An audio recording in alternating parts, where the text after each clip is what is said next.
जय भीम साथियों। जय भीम, जय भारत, जय संविधान, जय मंडल, जय जोहार। आज का ये महत्वपूर्ण लाइव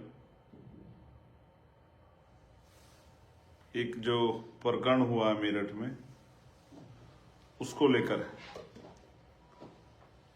और बहुत सारी इंपॉर्टेंट बातें मुझे आपके बीच में रखनी है।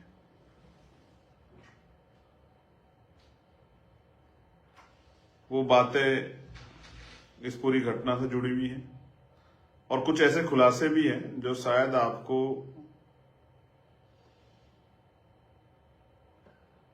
अंदर से सोचने को मजबूर कर दें, जैसी मुझे जानकारी है।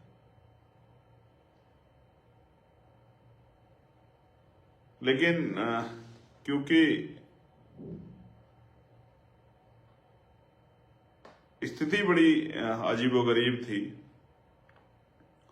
और मुझे जो भविष्य में खतरा दिख रहा है इस मामले में, तो मुझे लगा कि आपको उसके प्रति सचेत करना जरूरी हो गया है।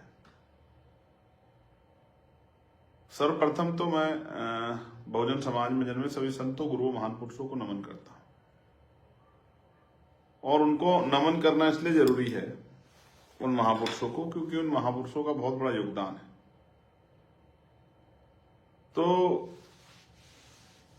आज मैं जो इम्पोर्टेंट बात है, जो मुझे लग रहा था कि अगर आप तक नहीं पहुंची तो खराब हो जाएगा, आप तक ये बात जानी जरूरी है और आपके माध्यम से पूरे देश तक, जहां तक भी लोग इस मामले को जानना चाहते हैं उसको उन तक ये बात पहुंचे। प्यारे साथियों, इस ये घटना को लगभग अब 60 घंटे करीब बीत गए और इन 60 घंटों में मैं चाहता था कल परिवार के पास मिलने जाना, लेकिन वहां के बड़े सीनियर अधिकारी से मेरी बात हुई। उन्होंने मुझसे 24 घंटे का समय मांगा कि हमें 24 घंटे का समय दीजिए, हम गिरफ्तारी करेंगे, हम बेटी को बरामद कराएंगे। और जब वो समय पूरा हो गया तो आज मैं परिवार से मिलने के लिए गया। और आप ये समझिए कि कहीं भी कोई घटना होती है तो परिवार से मिलने के लिए लोग जाते ही हैं, उनका दुख बांटने के लिए। और जो मतलब उस तरह की जनप्रतिनिधि हैं वो इसलिए भी जाते हैं कि परिवार का जो विषय है, उनकी जो मांग है, उनके मन सामने जो परेशानी है उसको उठाएं और उनको एडमिनिस्ट्रेशन, पुलिस, वरिष्ठ अधिकारियों के, मीडिया के माध्यम से उनके संज्ञान में, मुख्यमंत्री और तमाम बड़े अधिकारियों तक उनकी अपनी बात पहुंचाएं, जिससे उस परिवार की मांगों पे सरकार चिंतन करे। तो आज जब मैं चला तो यहीं से पुलिस ने मुझे जो है उस तरह से मेरी निगरानी करनी शुरू की और मेन हाईवे जो है गाजियाबाद का, वो हाईवे पर बैरिकेडिंग लगा के मेरी गाड़ी को रोक लिया। मैंने उनसे आग्रह किया कि भाई मैं जाना चाहता हूं उस परिवार की पीड़ा सुनने के लिए, उनकी आवाज उठाने के लिए। मेरी परिवार से बात हुई है, अभी भी आधा घंटा पहले मेरी परिवार से बात हुई, तो उन्होंने मुझसे कहा कि आपको आना है, हमारे यहाँ जरूर आना है। तो मैंने कहा कि आप मुझे क्यों रोक रहे हो? तो उन्होंने जबरदस्ती की, गाड़ी रोक दी, मुझे पैदल उतर के चलना पड़ा, रोड कई बार जो रोड बदलने पड़े, दौड़ लगानी पड़ी, तमाम तरह से प्रयास था कि मैं वहां जाऊं क्योंकि हमारे हजारों कार्यकर्ता वहां इंतजार कर रहे थे। और जब मैं पहली गाड़ी से क्रॉस किया तो हम मतलब पहली जगह से हम लोग काफी दूर हाथापाई, मतलब पुलिस के लोग धक्का देते रहे, लात मारते रहे। एक कील जैसी नकुली चीज जो है यहाँ अगर आप देखोगे, यहाँ ये रही, वो मेरे हाथ में भी जो है लग गई। मैंने ऐतराज भी किया कि पुलिस को अपना रोकना है, ठीक है, उसका एक तरीका है, लेकिन रोकने के साथ इस तरह की बदतमीजी नहीं करनी चाहिए। लेकिन हमारे साथियों ने हिम्मत बढ़ा के जो है और पहले पड़ाव को हम लोगों ने पार कर दिया। जैसे आगे निकले तो दूसरी जगह बैरिकेडिंग कर रखा है, वहां से मैं फिर दूसरी तरफ गया। फिर मैंने एक आगे जाके मोटरसाइकिल ली, मोटरसाइकिल से मैं और मेरे साथ जो सुरक्षाकर्मी थे हम लोग ऊपर हाईवे पे चढ़े। एक ट्रक से हम लोग जो है हमने 1 किलोमीटर करीब सफर तय किया और हमने फिर अपनी गाड़ी जो हमारे साथियों की थी उनमें गाड़ी रुकवा के बैठने को, तब फिर पुलिस सामने आ गई और इस तरह जैसे फिल्मों में होता कि गाड़ी बिल्कुल सामने लगा दी, चाहे हमें चोट लग जाए, चाहे हमारी गाड़ी को नुकसान हो जाए, चाहे उनको खुद नुकसान हो जाए। समझ नहीं आ रहा था कि ऐसा क्या हो गया। फिर मैं उसके बाद वहां से भी क्रॉस करके हम भागे वहां से, फिर एक गाड़ी अगली पकड़ी, फिर आगे गए तो आगे देखा फिर बैरिकेडिंग लगा कर फिर मैं नीचे चला गया। फिर मैं एक गांव में के जाने वाले 3 लड़के थे, गांव के में घूम रहे थे, मैंने उनसे मोटरसाइकिल ली, मैंने उनसे आग्रह किया कि भाई मेरी मदद करो, मुझे वहां जाना है। उनके जरिए मैं 4, 5, 6 गांव में होता हुआ किसी तरह से मेरे टोल पे पहुंचा जहां हमारे साथी मेरा इंतजार कर रहे थे। फिर मेरी वहां अधिकारियों से वार्ता हुई, कई सारी चीजें हुई, 2 बार वार्ता हुई। मेरी एक ही डिमांड थी कि मैं परिवार से मिलना चाहता हूं, और मेरी कोई जिद नहीं है कि मैं उस गांव में जाऊं कपसाड़ में, आप मुझे यही लाके मिला दो। और पुलिस इस बात पे अड़ी हुई थी कि भाई आप गाजियाबाद वापस चले जाओ, हम गाजियाबाद और दिल्ली या दिल्ली मिलने की व्यवस्था करा देंगे, जब हमारी टीम वहां विरोध कर रही थी। और मैं उनसे आग्रह कर रहा था कि भाई मैं यहाँ आया हूं तो मुझे यहीं मिलने दीजिए, परिवार को लाकर मिलवा दीजिए, मैं उनकी पीड़ा को सुन लूं, उनके हाल को जान लूं, उनकी जो परेशानियां हैं, उनके जो इस समय के जो महसूस कर रहे हैं, और मीडिया के सामने रख दूं, अपने लोगों के सामने रख दूं, सब लोगों तक ये बात चल जाएगी। आज मेरे लाइव में 6000 से ज्यादा लोग जुड़ के इस बात को देख रहे हैं, तो इसका मतलब सुबह से ये चीज लोगों के संज्ञान में है कि चंद्रशेखर वहां जाके उस परिवार की आवाज बनेंगे। अब मैं जो इंपोर्टेंट बातें आपको बता रहा हूं, फिर वहां मुझे वरिष्ठ अधिकारियों ने बताया कि बेटा और बेटी बरामद हो गए हैं और आपकी जो मेहनत थी वो सफल होगी, पुलिस को सफलता हासिल होगी है। ये बात उन्होंने मुझसे कही। लेकिन इस बात सिर्फ यहीं तक नहीं खत्म हो रही है, वो परिवार किस हाल में है। ऐसा क्या है कि जो फोर्स लगानी चाहिए थी अपराधियों को रोकने में, वो फोर्स मुझे रोकने के लिए लगाई गई। ऐसा क्या है, सब चीजों को जानते हुए भी इस तरह से जगह जगह बैरिकेडिंग करके और मेरी जान को दांव पे लगा के जो है पुलिस इस तरह की कार्रवाई कर रही थी। कौन इतना प्रेशर कर रहा था, इसका जवाब अगर कोई शख्स दे सकता है तो वो है जिलाधिकारी मुझे मेरठ, जो इस बात का जवाब दे सकते हैं। उनको इस बात का पुख्ता पता कि किसके इशारे पे मुझे रोका जा रहा था। अब मैं वहां जाके करता क्या, किसी के यहां दुख होता है, लोग जाते हैं, तमाम पार्टियों के लोग गए हैं, हम लोग जाते हैं, उनकी पीड़ा सुनते हैं, मीडिया के सामने रखते हैं। और जैसा हमने कहा था कि अगर हमारी मांग पूरी तो धरना देंगे, तो ये सरकार को धरने से डर क्या है, इसका जवाब भी सरकार ही बेटर तरीके से दे सकती है। मैं आपको जो चीज बताना चाह रहा हूं इंपॉर्टेंट, जो आपको जाननी चाहिए, और मुझे जो भविष्य का खतरा है, कल का जो मुझे खतरा है, जैसे बताया गया शाम में जब हम लोग वहां आंदोलन कर रहे थे, पुलिस ने लाठीचार्ज किया या धक्का दिया, इधर खींचा उधर खींचा, कपड़े फटे, चोट लग गई, ये कोई बहुत बड़ी बात नहीं है। तो जब आदमी संघर्ष करने स्वाभिमान सम्मान के लिए निकलता है, इस तरह की सोचें जो होती है इनसे नहीं घबराना चाहिए।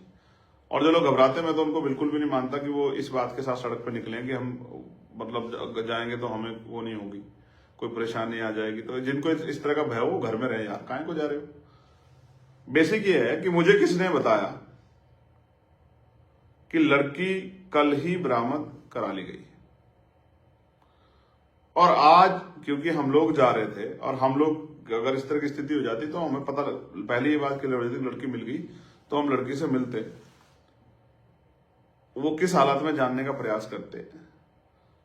लेकिन पूरे शाम तक मुझे ऐसा लगता है कि जब बहुत दबाव बन गया तब पुलिस को, एडमिनिस्ट्रेशन को बताना पड़ा कि लड़की और लड़का बरामद हो गए, वरना उससे पहले सारे मामले को छिपाया जा रहा था। अब महत्वपूर्ण क्या है, अगर लड़की पुलिस के पास थी, पुलिस ने बरामद कर ली, तो आज पूरे दिन लड़की को कहां रखा गया, उसको क्या सिखाया गया, क्या समझाया गया। क्योंकि मुझे जो घटना बताई गई है चशमदीदों द्वारा या वहां के लोकल लोगों द्वारा कि वो लड़का उस लड़की को पिछले लंबे समय से परेशान कर रहा था, इस बात को लेकर गांव में विरोध भी हुआ था, इस पर चर्चा भी हुई थी, और लड़की ने स्पष्ट मना कर दिया था कि मैं इस लड़के से दूर रहना चाहती हूं, इसको कहिए कि लड़का अपना कोई दूसरा रास्ता इख्तियार कर ले, मैं इससे बात नहीं करना चाहती। लड़का जबरन उस लड़की के पीछे पड़ा हुआ था और उसको टॉर्चर कर रहा था, उसको उस लड़की को मजबूर कर रहा था कि वो उस लड़के से बात करे। और उस दिन भी क्या हुआ, अगर आपने सुना हो कि उस लड़के ने खेत से निकल के उस लड़की को आवाज लगाई, जहां उसकी मां भी साथ थी, कि मुझे उससे बात करनी, लड़की ने मना कर दिया। तो जहां तक मुझे नजर आता हुआ ये है कि लड़के ने लड़की को धमकी दी कि अगर तुम मुझसे बात नहीं करेगी तो मैं तेरे परिवार का कत्ल कर दूंगा, और इस बात को पुख्ता करने के लिए उसने एक हथियार से उसकी मां का कत्ल कर दिया। डरी सहमी लड़की जिसकी मां का कत्ल उसके सामने हो गया हो या मृतक स्थिति में हो, वो उसको किस स्थिति में, एक आदमी था, 2 आदमी थे, 4 आदमी थे, उसको कैसे लेके गए, कहां लेके गए, किसी को नहीं पता है। अब मुझे डर क्या है? अब मुझे डर है कि लड़की को डराकर, लड़की को समझाकर, परिवार को डराकर, इसलिए शायद हमें जाने से वहां रोका जा रहा था कि हम ना मिले, हम ना अपनी बात, उनकी बात सुन पाए, ना कर पाए, कि जिसके लड़की को डरा के कल लड़के के फेवर में बयान दिलाए जाए कि मैं ही इसके साथ जाना चाहती थी। और इसका एक माहौल बनाने का काम कल से किया जा रहा है कि लड़का लड़की में प्रेम प्रसंग था, लड़का लड़की जो एक दूसरे को जानते थे, लड़की बड़ी है, लड़का छोटा है। ये सारी बातें कल से जो है वहीं आसपास के लोगों द्वारा, मीडिया का मैं धन्यवाद दूंगा इस महान मीडिया का, जिसमें बिल्कुल भी नैतिक चरित्र नहीं है, कमजोर वर्गों की बेटियों के चरित्र का दमन करते हुए। ये भी एक तरह का नोचना होता है, जिस तरह का जो है वो मीडिया कर्मी कर रहे हैं। उनमें सब्र नहीं है, उनमें हिम्मत नहीं है जानने की, लेकिन उनको वो किसी भी अरे गहरे कहीं बाइट चला के ये बताना है कि लड़की गलत है। हम कल से देख रहे थे, चाहे हाथरस और हाथरस में भी यही हुआ, मीडिया ने डिबेट करनी शुरू कर दी। मेरे आज भी याद है कुछ चैनल डिबेट करवा रहे थे और कह रहे थे कि फोन में उनपे कोई जानकारी नहीं थी कि उनके फोन में मैसेज मिले हैं, उनकी बातें होती थी, उनका ये होता था, उनका वो होता था। आप समझिए पूरा नैरेटिव क्या, पूरा नैरेटिव उस परिवार को गलत बनाने का है। और ऐसा क्या है उस गांव में जहां कल सब लोग चले गए थे कि वहां एडवोकेट चंद्रशेखर आजाद, जो दलितों का ही, क्योंकि दलित सीट से जो है, रिजर्व सीट से, मतलब रिजर्व सीटों का से चुना हुआ व्यक्ति जो उन्हीं के प्रतिनिधि के रूप में उनका नेतृत्व करता है, उसको गांव में ना जाने दिया जाए, ये किसकी नाक का सवाल बना हुआ था। और जितनी मैं समझता हूं ये हिम्मत डिस्ट्रिक्ट लेवल के अधिकारियों, डिस्ट्रिक्ट लेवल के नेताओं में या अधिकारियों में तो नहीं थी। जहां Ghaziabad police, Saharanpur police, Meerut police, Hapur police, तमाम एक इस तरह का मतलब संगठित जो है एक वो चला रहे थे, मूवमेंट चला रहे थे कि चंद्रशेखर वहां नहीं पहुंच जाए। ये क्यों था? इसका एकमात्र कारण मुझे नजर आता है कि परिवार दहशत में है, परिवार डर में है, और परिवार चंद्रशेखर आजाद से ना मिले, और परिवार को जिस तरह का दबाव बना जा रहा है, वो दबाव बनाने में पुलिस प्रशासन और वहां के लोकल लोग कामयाब हो जाएं, मुझे ऐसा लगता है। इस गांव की हिस्ट्री के बारे में 2018 के आसपास की एक घटना हुई थी जिसमें दलितों के घर जलाए गए थे। ये भी इस गांव का इतिहास है। ये भी मुझे आज वहीं किसी सज्जन द्वारा बताया गया। मैं आपको ये बात बता रहा हूं बहुत जिम्मेदारी से। उत्तर प्रदेश में गुंडा राज चल रहा है और खुद सरकार से जुड़े हुए लोग किसी भी कीमत पे अपराधियों को अपराध करने से रोकने में कामयाब नहीं हो पा रहे। लेकिन जो कोई आवाज उठाना चाहता है उनको रोकने का और उनको जो है तमाम तरह की मुसीबतों में डालने का काम सरकार के सारे पे पुलिस और एडमिनिस्ट्रेशन कर रहा है। मैं पुलिस के भाइयों का धन्यवाद दूंगा। वो कितना ही हमसे लड़ लें, कितना ही वो हमें कोहनी मार ले, कितना ही जो है वो जूते चला लें, कितना ही जो है और तमाम तरह के प्रयास कर ले, और ये कीले वीले, हम गोलियों से नहीं डरते, इनसे क्या डरेंगे, तो ये सारे प्रयास कर ले। मैं जानता हूँ कर्मचारी है उनका, वो मेरे खिलाफ नहीं है, वो किसी के खिलाफ नहीं है, वो तो ड्यूटी कर रहे हैं जिनको ड्यूटी दी गई। वरना बताइए गाजियाबाद पुलिस मुझे काहे को रोकेगी? मामला मेरठ का है, और मेरठ में भी मैं तो इस बात पे भी असहमत नहीं था कि भाई मुझे गांव में जाना है। मैं तो इस बात पे भी सहमत था कि मुझे गांव में, अगर आप गांव में दिक्कत है किसी भी तरह की, जो कल तक तो नहीं थी, कल तो ज्यादा आक्रोश था, कल तो ज्यादा लोग चिंता में थे, कल सिचुएशन वैसी थी, तो कल तक इतने लोग गए सब कुछ, तब तो दिक्कत नहीं आई। लेकिन आज जब काफी चीजें बीत गई हैं तो हम परिवार को सुने बगैर कैसे वो करेंगे? तो आज ऐसा क्या हुआ कि मुझे वहां नहीं जाने दिया गया? ये बहुत बड़ा चिंता का सबब है। और हो सकता है कल लड़की जो है किसी डर में, क्योंकि कोई मजबूत आदमी तो है नहीं समर्थन में वहां खड़ा दिख रहा है, हो सकता है डरा के धमका के कल उस लड़की से फेवर में बयान दिया जाए। ये मेरा डर है। पहले मेरा डर यह था कि हो सकता है उस लड़की की हत्या कर दी जाए, और हो सकता है उसी के ऊपर इल्जाम लगा दे कि उसने अपनी मां की हत्या कर दी होगी। लेकिन अब मेरा डर यह है कि हो सकता है कल पीड़िता से डरा के आरोपी के फेवर में बयान दिला दी जाए और पूरे मामले को पलट के साबित कर दिया जाए कि लड़की ही लड़के को लेकर चली गई थी। आप में इस बात को, क्योंकि हमारे बहुजन समाज के लोगों को इस पर निगाह रखनी है, और मैं पार्टी कार्यकर्ताओं का बहुत धन्यवाद दूंगा जो सुबह से टोल पे डटे हुए थे, दोराला टोल पे, प्रतापपुर टोल पे, जो लोग गांव में गए थे परिवार से मिलने के लिए, उन तमाम कार्यकर्ताओं का मैं दिल से धन्यवाद करूंगा। जब पुलिस मुझे जबरन उठा रही थी वहां, मुझे पकड़ के खींच रही थी, मेरे बाल खींचने की कोशिश कर रही थी। किसके इशारे पे? किसको खुश करने के लिए? मैं समझ सकता हूं। जो कार्यकर्ता सीना तान के एक जवान की तरह लड़ रहे थे, मैं उन तमाम भाइयों का बहुत धन्यवाद देता हूं। आज मेरी आंखों में उनका जो पहले सम्मान था उससे भी ज्यादा बढ़ गया कि किस तरह वो जो है रक्षा सुरक्षा कर रहे थे। लेकिन आप भी जानते हैं, इन परिस्थितियों में भी मैं नहीं चूका अपने परिवार के पास पहुंचने। मैंने पूरी कोशिश की कि आपको नहीं जानकारी, मैं 20 से 25 किलोमीटर मुझे बाइक पे बैठ के जाना पड़ा, और एक अकेले जवान के साथ जो हमारे साथ सुरक्षा के जवान थे, मैं उनका भी धन्यवाद दूंगा कि उन्होंने बेचारों ने काफी प्रोटेक्शन किया। लेकिन सिर्फ एक ही वो था, और तमन्ना ये थी कि उस परिवार से जाके मिला जाए, क्योंकि जो समय दिया गया था पूरा हो गया था। बहुत मुश्किल घड़ी, बहुजन समाज के लोगों को सतर्क रहना, सावधान रहना है। और मैं ये पूछना चाह रहा था, मैंने कहा भी मीडिया से कि कपसाड़ जो है वो पाकिस्तान के टेरिटरी में है क्या? कि वहां एक चुना हुआ सांसद जिसकी बहन को उठा लिया गया है, जिसकी जो है मां की हत्या कर दी गई, वो अपने परिवार से नहीं मिल सकता, कि ये पाकिस्तान में है क्या? क्यों? मेरठ जो दिल्ली से 100 किलोमीटर नहीं है, रोड से जो गांव 3 किलोमीटर स्थित है हाईवे से, उस गांव में एक चुना हुआ जनप्रतिनिधि, एक सांसद क्यों नहीं जा सकता? मेरे वहां जाने से किसे खतरा था? इसलिए मेरी चिंताएं बढ़ी हुई हैं। मेरे मन में इस बात का भय है कि उस बेटी के साथ उसको डरा कर धमका कर हो सकता है आरोपियों के फेवर में बयान करा दिए जाए।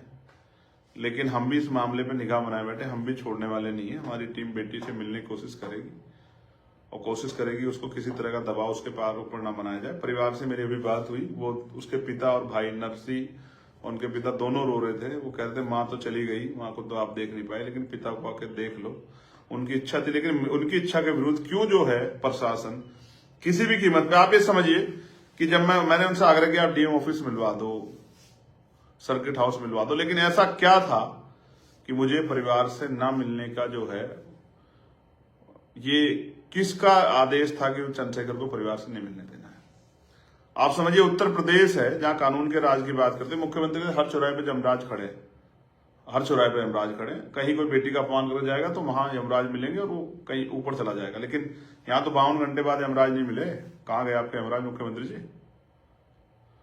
और जो लोग जा रहे हैं परिवार से मिलने के लिए, उनको रोक रहे हैं, उन पर डंडा चला रहे हैं, उनको जो है अपमानित कर रहे हैं। सब समझ रहे हैं, जनता देख रही है, जनता देख रही है।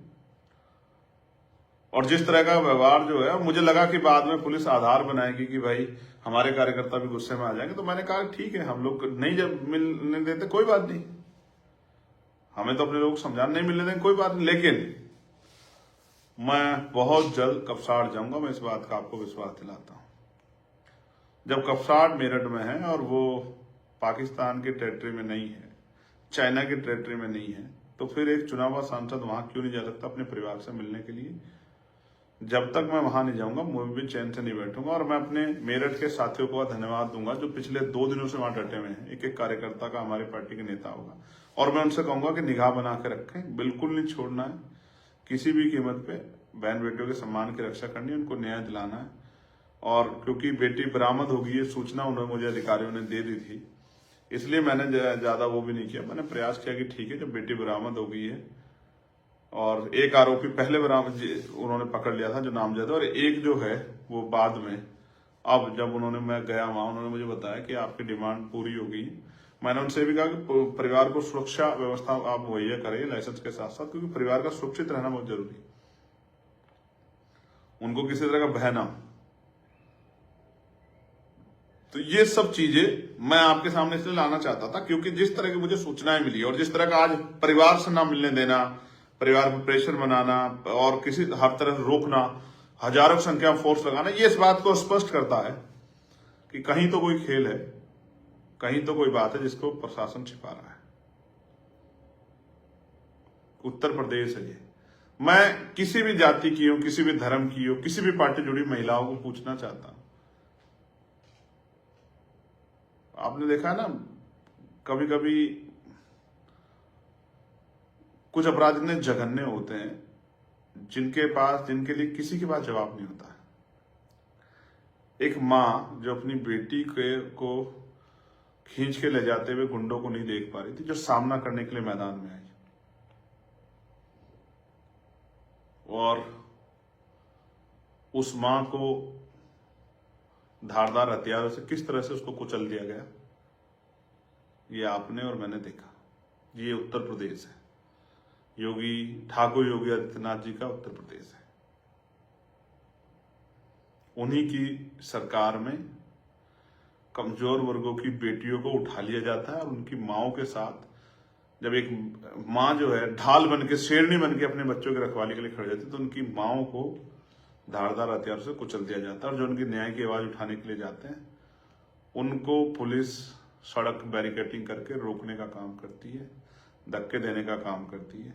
ये आपने मैंने देखा। मैं एक काम कह के आया हूं उनसे, आप सुनोगे मिल जाएगा, कि ये जो आज दर्द सीने में लेके जा रहा हूं कि अपने परिवार से नहीं मिल पाया, इस दर्द से रोऊंगा नहीं, आंख में आंसू लाऊंगा, घबराऊंगा नहीं, पीछे नहीं बैठूंगा, आगे बढ़ूंगा। अपने साथी से भी क्या आया, उन्होंने कहा साहब मुझे यहाँ चोट मार दी, मुझे पुलिस ने यहाँ डंडा मार दिया, मुझे यहाँ मुक्का मार दिया। मैंने उनसे भी कहा कि जब बहन बेटियों के सम्मान की रक्षा के लिए, सुरक्षा के लिए जिम्मेदारी लेके घर से निकले तो फिर किसी से घबराओ मत। ऐसी मुसीबतें आपका रास्ता नहीं रोक सकती, आपको कमजोर नहीं कर सकती। डटो मैदान में, ये तो आएंगी मुसीबतें। अगर देश के क्रांतिकारी जिन्होंने देश की आजादी की लड़ाई, अगर वो इन बातों से डर जाते तो क्या देश आजाद हो जाता? क्रांति खून मांगती है, बलिदान मांगती है। अगर आजादी चाहिए, स्वाभिमान सम्मान का जीवन चाहिए, तो संघर्ष करने का मादा रखो। जिन साथियों ने संघर्ष किया उनको आभार। जिन साथियों ने पूरा दिन लगाया, मेरठ की पूरी टीम को, मुजफ्फरनगर की, गौतम बुद्ध नगर की, गाजियाबाद की, बुलंदशहर की, हापुड़ की पूरी टीम को धन्यवाद, सैल्यूट आपको। और स्पेशली मेरठ की टीम को जो डटी रही, बिजनौर के साथियों को भी, जो हमारे साथी आए थे, उन सबका भी धन्यवाद।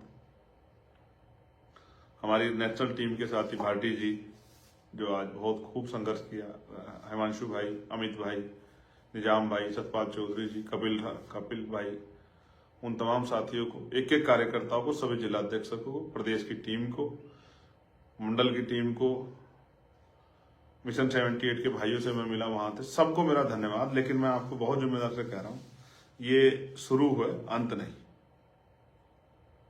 साहब कहते हैं जिस समाज को मुफ्त में खाने की आदत हो जाती है वो कभी क्रांति नहीं करता, और जो क्रांति समाज नहीं करता वो अपने अधिकारों की रक्षा नहीं कर पाता, जो वो शासक समाज भी नहीं बनता। जो शासक समाज है उसकी बहन बेटियों का रोज अपमान होता है, उनको रोज जूते अब खाने पड़ते हैं।